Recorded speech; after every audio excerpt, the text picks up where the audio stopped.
আজকে এনসিপি করে বলে আপনারা জানেন যে আমি একটা বাসার ছাদে থাকতাম চিলেকোঠায়। তো দীর্ঘদিন প্রায় 2-3 বছর এখানে। তো এনসিপি করে বলে এই জন্য বাসাটা ছেড়ে দেওয়ার নির্দেশ আর কি।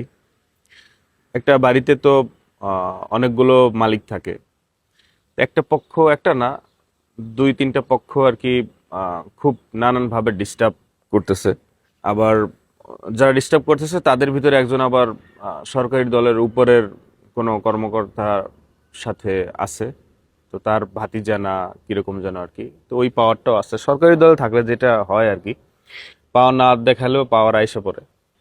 আর ব্যাপার হচ্ছে যে আমি একটা কোম্পানিতে হচ্ছে ব্র্যান্ড অ্যাম্বাসেডর ছিলাম।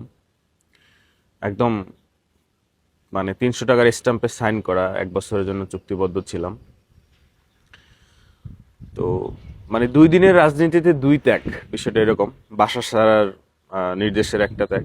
আর সেই রাজনীতিতে আসলাম এই জন্য সেই কোম্পানি থেকে, ব্র্যান্ড থেকেও গতকালকে ফোন দিয়ে বলল যে ভাই, আমরা তো এটা কন্টিনিউ করতে পারছি না।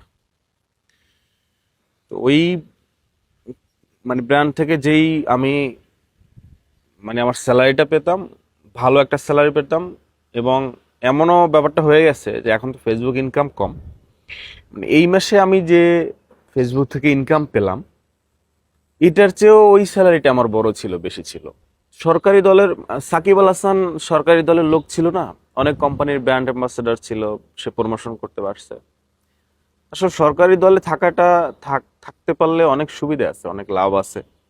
যাই হোক, আমার শুভাকাঙ্ক্ষী, আমার ভালোবাসার মানুষজন ঢাকা শহরের ভিতরে, মানে মেইন সিটির ভিতরে, আহ, যদি কারো খোঁজে চিলেকোঠা এবং সেফ বাসা খোঁজে থাকে তাহলে আমাকে একটু জানায়েন কোনো না কোনো ভাবে।